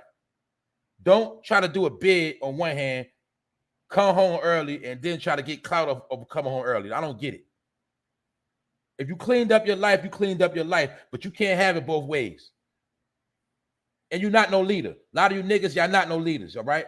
So knock it off. You know why you're not a leader? Because you are not willing to die for your position. You are not willing to die so your peoples can make it over that mountaintop. You're not going to do that. So stop capping like you some type of leader. All you're doing is getting a 501c3 check and you're going to the designer store. That's it. You're going to rock. You're going to buy you some jewelry, some fresh kicks. You're going to live good. Yeah, you and your kids going to be straight, but you're going to live straight off the expense of other people, selling them false hope. That's all I'm saying. So that's why, in my opinion, gangbanging is played out. And it's nothing to glorify. And we know when you in, you in. When you out, you out. My point is this. All that promoting, all that trying to put it out there like that, all that trying to be an influencer and influence people with all of that, that is now considered clown behavior. Nobody can tell you who you are what you are. You dig? Nobody can take that from you. But when you start promoting and campaigning, like, this what I am, this what it's about, look at me show and all that, that's when you're a clown. And you being used for a tool and a slave. And guess what? You heard about how the gangs or the KKK, well, the gangs have been turned into the new KKK. That's why you got your own people killing more niggas than the KKK. Gangs have put in way more work than the KKK ever did. Let's not get that confused. And I told y'all back in the day, the KKK was democratic. It was under the Democrat regime. So let that be a jewel for you right there. The KKK was responsible for flipping blacks to Democrats. Remember, you heard, you seen when blacks was trying to vote back in the day, they was voting as Republicans. They was getting scared and beat on. And they made them vote Democrat. That's the part a lot of y'all don't know. So it wasn't that they was being kept from voting. They was being kept from voting Republican. And they got beaten, tortured, and scared into being Democrats. Because that was the original home of the KKK. So now they took off the mask, they took off everything, they got low, and they gave their power to other people that try to destroy their own people now. Some of y'all get where I'm going with it. You'll see when one regime come in, it's all about locking niggas up. It's about burning down the hood. It's about running your hood in the ground. And then you see when the other regime come in, they try to build things up. It's simple and plain. It's a game they played. But basically what the KKK did was they gave power to another set of people and got low. The KKK sanctioned which churches was going to be living and which churches was going to be burnt down. Just like to this day, they let you know which organizations to be down with. And when you try to start your own organization, it's going to get burnt down. I told y'all about how in Chicago, how President Trump offered to send federal aid to stop the crimes in Chicago. Y'all remember when 75 niggas was getting shot in one weekend and all these people was getting killed up? And the mayor told him no. She did not want his help. So figure that out. And then you'll see how certain parties are down with the gangs, or they do business together, should I say. Because somebody got to do the dirty work, in my opinion, allegedly. And sometimes some of these corrupt politicians, they in bed with certain gangs. Or should I say, certain gangs work for politicians. That's why I told y'all certain gangs are already controlled by law enforcement and powers that be, allegedly. So that's why I told you gangs will never die. I just told you gangs will play it out, but they'll never be dead. So that's a part you got to understand. Somebody, that's right, build and destroy. This America. Somebody has to take out the trash. All right? And then somebody got to clean things up. That's how this country is built. It's how it's made. In order for your hood to be gentrified, first, you got to go. And however you got to get up out of there, however you got to go, how we got to make you go, we're going to make you get out of there. Because we want some other people where you at right now. And this is the game they've been using for the past 50 years. You get it? Now that's why you see why what you thought was your hood, I don't care where you at in America, you're going to see somebody walking down the block with a little poodle or Yorkie. You're going to see some people jogging in your hood like it's sweet. And you say, damn, when I was growing up here, it wasn't nothing like this. You know why? Because that was by design. They let your hood be shit. And now, for everybody else, your same hood is becoming sugar, milk, and honey. So that's why I say we all got finesse, and we not getting finessed by gangbanging no more. Because now gangbanging has become a clown show. It's entertainment purposes only when a person say they gangbanging. That's it. It's not to be taken serious. That's all I'm saying. I'm not gonna beat a dead horse, but I want to make sure I didn't forget nothing, and I didn't leave nothing out. And this topic was so serious, I might not even talk about nothing else. The only thing I'm gonna talk about is this right here. A doctor has shaken his baby to death. A doctor, check this out. A doctor, 4 weeks old baby, shook him to death and caused his legs to break and caused the baby to bleed on the brain. And he's a cardiologist, a doctor that works on hearts. And just so happened, he's an Indian man. His name is Neiman Ramjatan. So it's not black, it's not Hispanic, it's not white, it's an Indian man. And the reason why I'm saying it, because, you know, a lot of people like to stereotype crimes with races. But this man was a doctor. So once again, we know this don't just happen in no hood. Because you know how they say people in the hood got bad parenting skills? Well, it's a damn doctor that killed his own baby at 4 weeks old. And guess why? All because the baby was crying. He said the baby was fussy. He was fussing, and you know, we know how babies cry. This man got so frustrated, he shook his baby to death and broke his limbs in his body and gave him blood on the brain. The baby died. And guess what? This doctor is only facing 2 to 3 years in prison.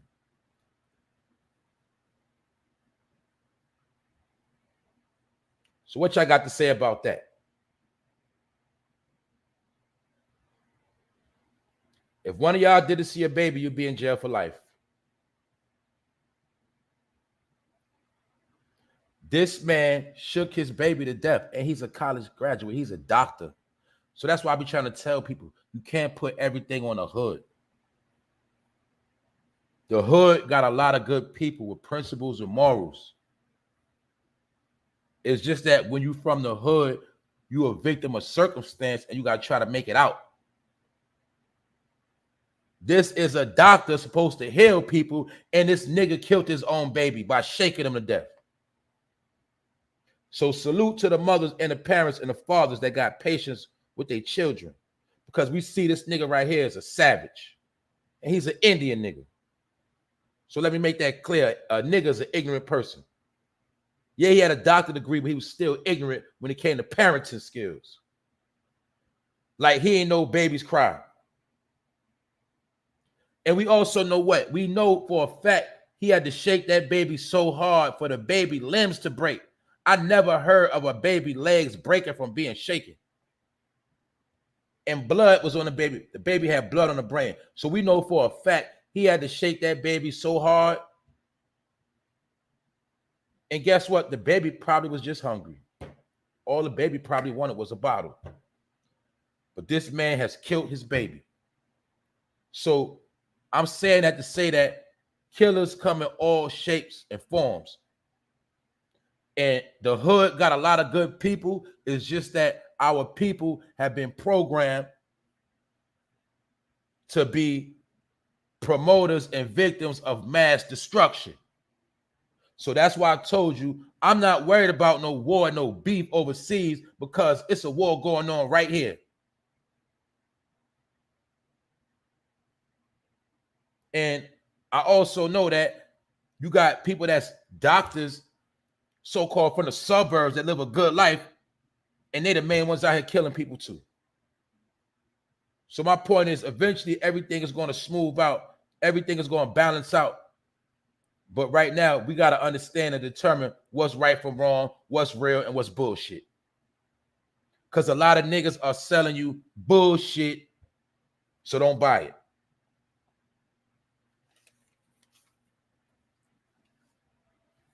That's that on that. They also said that the U.S. banks prepare for cyber attacks. I spoke about this the other day. Remember when Putin said, if anybody interferes, it's going to be consequences. And part of my opinion was, I looked at it like, it's many different ways to make you pay now. It don't always got to be violence and bloodshed. We know allegedly Russia is the master of hacking. So they're saying that the U.S. prepares for cyber attacks. And we know for a fact, if a lot of people get their bank account hacked, it's a wrap. So this is something that the U.S. is preparing for, cyber attacks. Also, another story which was sent to me. Salute Juicy to be exact. Biden says Americans should wear masks and maintain social distance in the event of nuclear explosion. So somebody tell me, what is a mask and social distancing going to do if it is a nuclear explosion? But these are the two things that I'm going to pay attention to, because they told us to watch out for this stuff. That's why I told you a lot of this stuff, it ain't over. It's just starting to heat up. Cyber attacks, meaning online activity, I already told, we had the conversation about how niggas will go crazy if they can't go online for a week straight, 3 days straight. Niggas, them 5G towers stop working, it's a wrap. Your communication go down, it's a wrap. So we being told to watch out for cyber attacks. Not only cyber attacks, but cyber attacks on the bank. And we know everybody got that bank card in their pocket with that chip. So we've been warned to pay attention and watch out for cyber attacks. And the man Joe said, social distance yourself and wear a mask in case of nuclear explosion. So we see where it's getting crazy out here. But that should be that on that. Other than that, you know, they saying Russian vodka not going to be sold no more. That's part of the sanction. But when I try to look up the list of actual Russian vodkas, a lot of that stuff we don't even drink anyway. A lot of it was names I couldn't even pronounce. So Ciroc still would be sold in the rest of them brands. Amsterdam, stuff like that. Pinnacle, you still could drink that. And we already know the hood love cognac, the hood love Henny, the hood love Douce. That's French. So that section on alcohol ain't gonna affect nothing.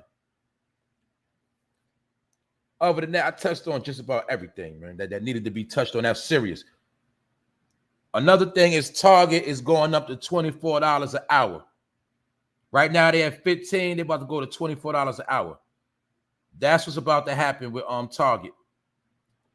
And remember, y'all remember all those Targets was getting burnt down and looted during that them riots. Well, now I told you a lot of these corporations, they have rebuilt, they got insurance money, and that's why they're able to pay people $24 an hour now. Like somebody said earlier, they had to destroy to rebuild. And like I said, that's about that on that. I done touched on everything that needed to be touched on. One last thing a weirdo did is a man shot and killed his 3 children, and then he took himself out. And this happened in a church in Sacramento, California. The nigga went to church, killed his 3 children in the church, then took himself out. So we already been doing the numbers, and we've been seeing about how all these suicides are taking place, and that's called being weak. A lot of people, they're not strong like that. And they folding. And the main reason why they folding is they can't deal with a thing called adversity. And it's also called, you can't have everything your way. And you got to know how to adapt. But some people, they can't do that, so they're taking a shortcut. So that's all I'm going to say is y'all stay strong out here. Keep your head up. Stay focused. And if you feel like you're getting weak, all you got to do is pray. That's all I'm going to tell you. If you feel like you're weak, talk to somebody that's strong. Because a lot of people, they ain't going to make it, like I said. Y'all know that's my slogan. A lot of people not going to make it. But other than that, we going to make it. We already made it. We made it through this show. For No Fame Live, episode 116. Salute to everybody that pulled up. Salute to the bros. Salute to the sis. Salute to the family. I appreciate all of y'all. Know that. I don't take none of y'all for granted. And just know I'm going to be doing my thing, and I'm going to stay doing what I do. And before I go, let me not forget, because y'all know I got to talk some ignorance. A lot of you niggas are paying for subs. All right? Y'all need to stop what y'all doing. Stop lying. Stop capping. Now, I'm going to throw a shot at some of you niggas, because a lot of y'all I'm seeing, right? Y'all always trying to build or trying to do or move your program around what I be doing. I'm not saying it's just about me. It ain't just about me. I see y'all do it to other people too. is some of you niggas, right? Y'all got thousands upon thousands of subscribers. I'm talking to you over 10,000 niggas. Y'all got a lot of subs, but you don't have no content. I see when y'all niggas do videos, they do 300, 400 views. But every time you put somebody's name in the title, you do thousands. And you can't make a video without screen recording or calling yourself breaking down somebody else's shit. I'm not talking about breaking down content outside of YouTube. You niggas like to remix YouTube videos for content. So why YouTube was covering other YouTubers? If you're a YouTuber, you should be covering something outside of YouTube. Don't that make sense? No, you's a lazy nigga. You want to do content on other content creators. Now that's a dick sucker. That's what you are. If you could sit and make content about another content creator, what does that make you? And I'm not talking about my bros that make parody clowning other YouTubers. I'm not talking about y'all. Because y'all actually, I told you, y'all actually do real editing and y'all be clowning niggas. Y'all put in work. I'm talking about the niggas that'll cover a video that already dropped already on YouTube. And you the same niggas that got thousands. Let me throw another shot at you clown niggas. I see a couple of y'all ran out the building because I'm talking to you. I challenge you lame ass niggas. A lot of you niggas got 15,000 subscribers. Over 15. But you can't keep 100 niggas in your chat. You can't keep 100 in your page. What part of the game is that? And a lot of y'all been on here for years. So stop finessing them numbers. A lot of y'all putting numbers. Y'all putting sauce on your channel and you think you're official, but you're not. Some of you even get so low when the video over, you throw some numbers on your video. That's how sad you niggas is. I only been on YouTube for 10 months. I only been going live for about 5 of them months. Nigga, and I keep more people in the chat than you. Since you love numbers so much. Since I want to play the numbers game. And I never been on no major platform. Not never. Some of you niggas done been on all type of big platforms.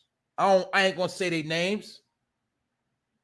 Some of y'all niggas' careers started off big platforms. Yeah, you the man now, nigga, but you got a lot of them followers when you went on so-and-so platform. You got some more when you went on that other nigga platform. You got some more when you went on the other nigga platform. Y'all niggas been on niggas' platforms that had big numbers. That's how you built your stage up. So you ain't fooling me. But some of you niggas actually be throwing sauce on your channel. And then you always wait for somebody else to go live or do a video so you can jack their video and call yourself breaking it down. Whole time you gonna monetize that like a bum ass nigga. Because you gotta pay your bills and your money's looking funny. So if you're gonna create content, my nigga. Don't wait till so-and-so drop a video and then you want to record their whole video and then you want to put it on your channel. That's called jacking. And my bad is this. My point and my bad, you niggas are sorry, but how you got thousands upon thousands of subscribers, but you can't even keep 100 people in your chat? That don't make sense. That's not even 10% of your numbers.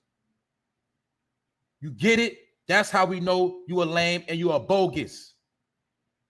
Yeah, it pays your bills, nigga. Because I know you watch the algorithm. You love to check the stats. But explain to me how you cannot keep 100 people in your chat and you got thousands upon thousands upon thousands of subs. The shit don't add up. Let me break it down for you slow niggas. Because some of you niggas dumb. You didn't learn nothing. If you got 15,000 subs, 10% of that is 1,500. That means you can't even do 10%. When you drop a video on your own, it don't even average 10% of your numbers. The only time you get a little average of your numbers is when you put somebody when you put somebody else's name in your chat or your title. You put that name in your title, you start doing views. When you don't do that, you don't do no views no more. Because you are a dick sucker. All right? Your whole hobby is swallowing Nathans. That's what you niggas do.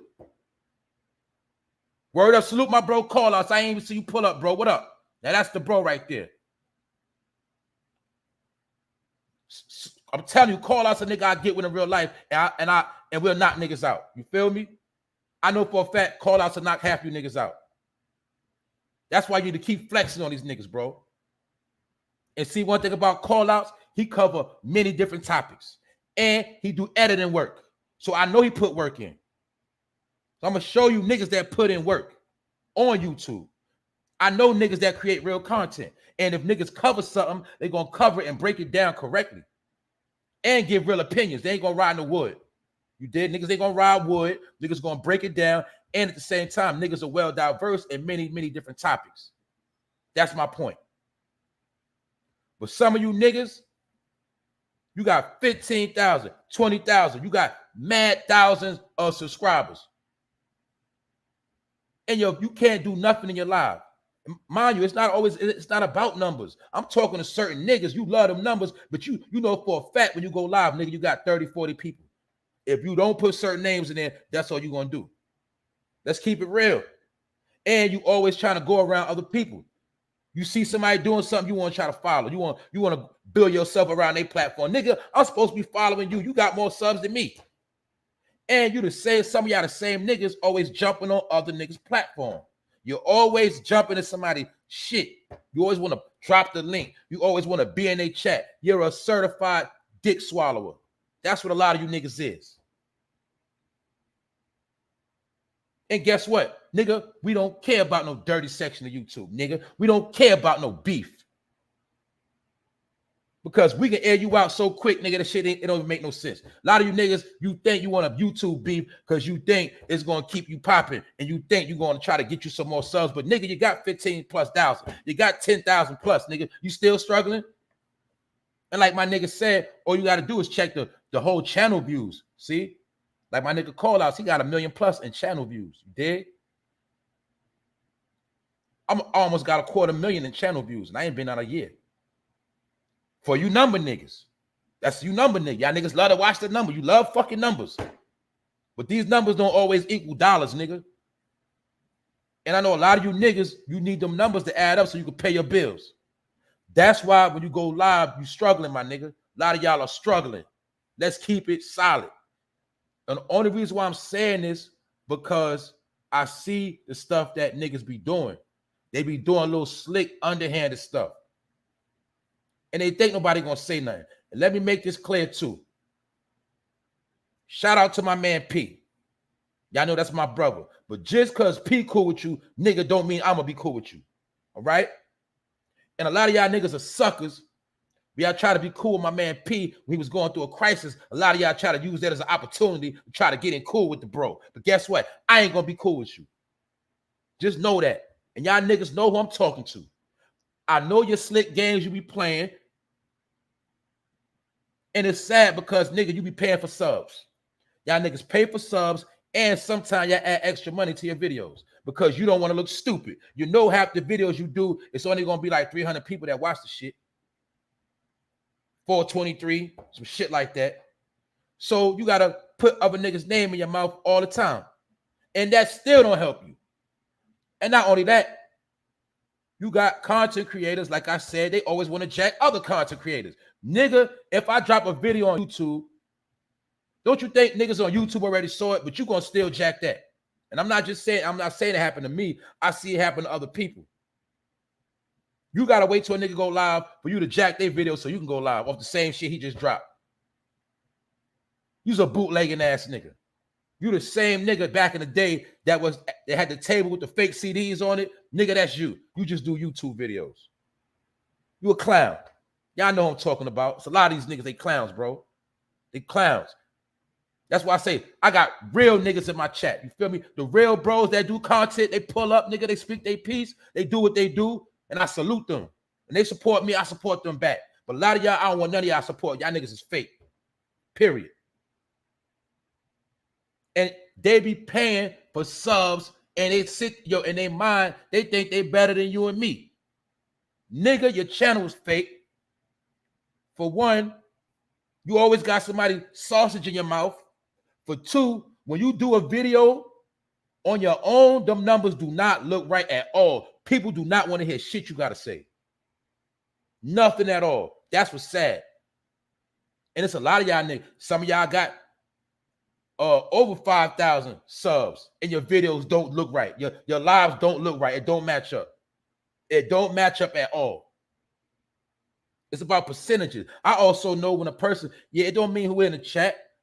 A nigga could drop a video. It ain't too many people in the chat, but as soon as we finish that live, the numbers gonna start jumping. The numbers gonna start jumping in the hundreds real quick. Man, I know who got real numbers and who got fake numbers. A lot of y'all niggas got fake numbers. And you putting your money on your own channel. That means you hustling backwards, nigga. You don't even know how to hustle.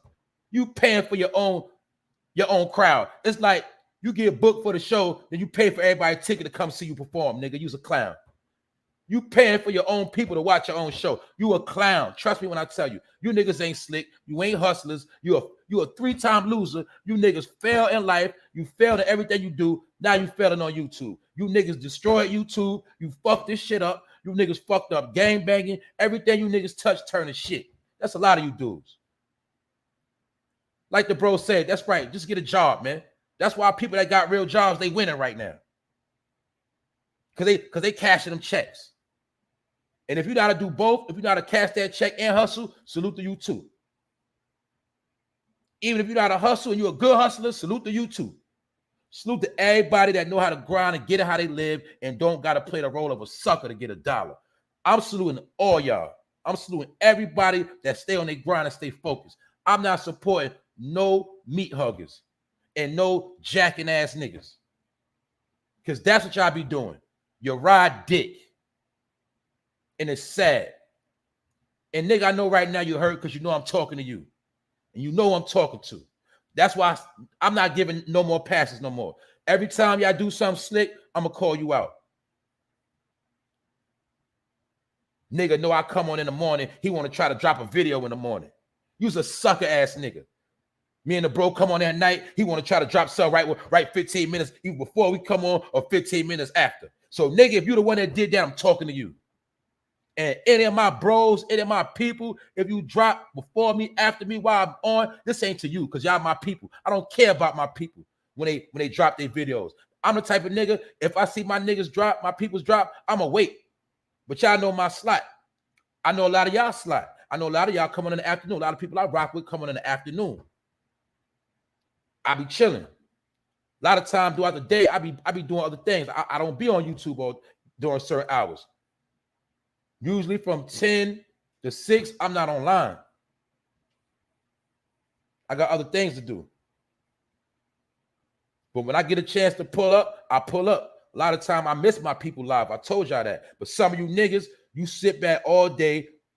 You wait till so-and-so do something, then you want to do something. You wait till this person do something, then you want to do something. Nigga, you ain't fooling nobody, all right? You don't have a solid core. When you go live, you sound stupid. Nobody want to hear you. And I'm talking about your content is stupid.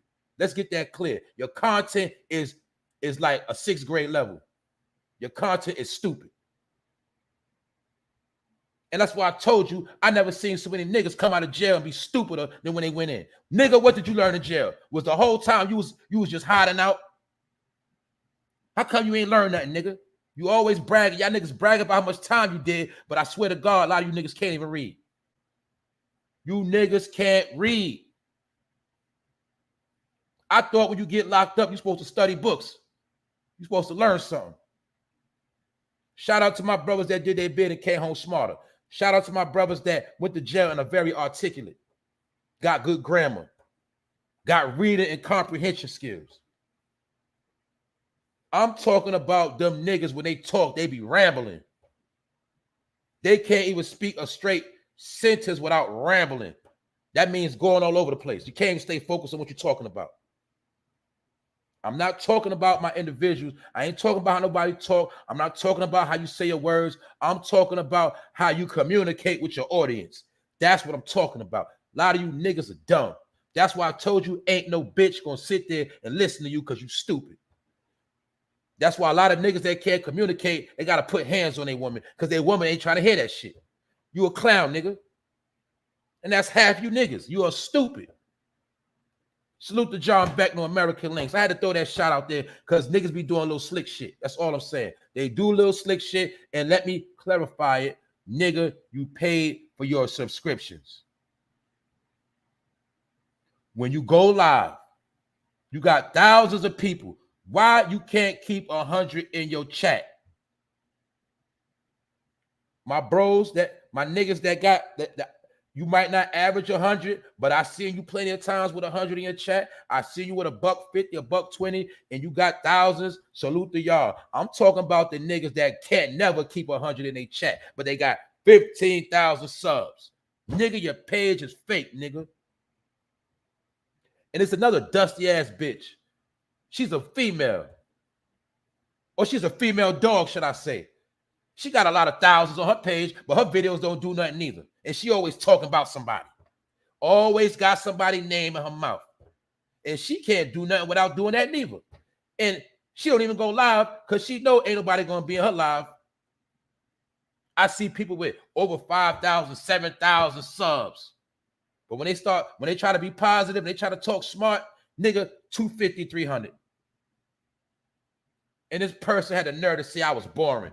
You need to stop it. You the same one was on here talking about, I love his voice. I just love his voice.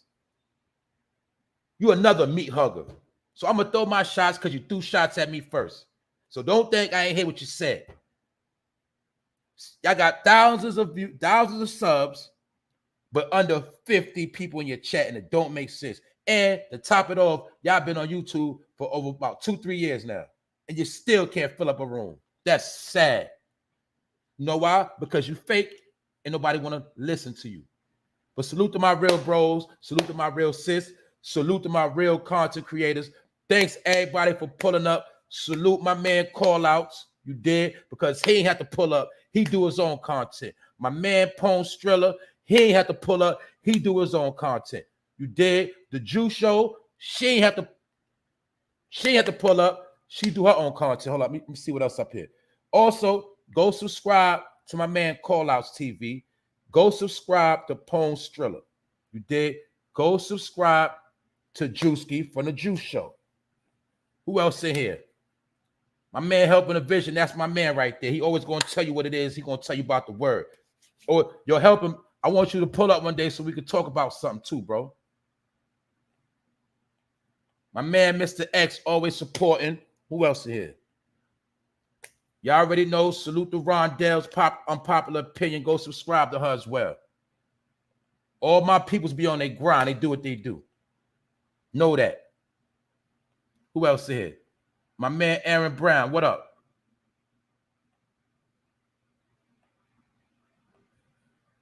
Who else up here? Real Life TV. What up, Real Life TV?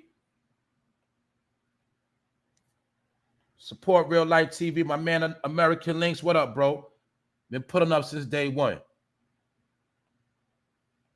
Royce Madison, what's up? Miss Danielle Walker, what's up, Queen? I see you. And my man One Up, also Smallito's Way, what up? Nate the Great, what's good? But that's it, though. I touched up on what I touched up on, but I'm trying to tell y'all, man, gangbanging ain't dead, but it's played out. That's all I'm going to say. And my people that's really active, y'all know what I'm talking about.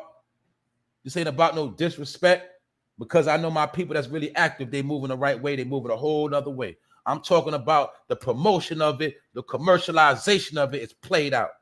You dig? It's going back to the saying of real G's moving silence. Simple and plain. Real G's handle their business, period. We going back to that. Who else up in here?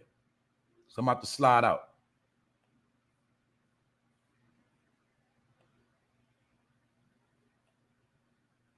My man Alan from the UK, always pulling up. Salute. L Blizz. Hold up. Let me check that right now, L Blizz. Hold up. Let me check that right now, because I don't be knowing sometime, bro. Let me see what's good. Salute L Blizz for the cash app. Appreciate that, family. I appreciate it. Thanks for the support. Thanks for taking the time out your day to pull up, respect what I do, listen, and that's extra sauce on the top when you send a cash app, because I appreciate that. And like I say, I don't care if it was $1, no matter what y'all send, I appreciate whatever y'all do, because y'all don't got to do that. But it make me feel good because it let me know y'all appreciate what I do. But like I say, I'm always going to keep doing what I do regardless. And I'm going to put on. And if y'all got any requests, if y'all got anything y'all want me to touch on, I'll do that. You know what I'm saying? I'll tell you my opinion or whatever. Whatever y'all topics y'all want me to cover, I'll do that too. You know what I'm saying? Because this don't work without y'all. Definitely salute. I didn't even know that came in yesterday, bro. Appreciate that.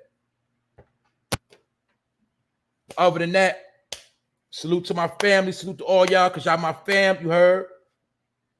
I'm going to be watching y'all do y'all thing. We're going to stay strong. We're going to stay solid. And with that note, this episode 116, in my opinion, gangbanging is played out. And you take it how you want to take it. But one thing we got to do is we got to let the youth know. We got to let the up-and-coming people know that ain't the way. It's that simple. With that note, I'm up out of here. 1.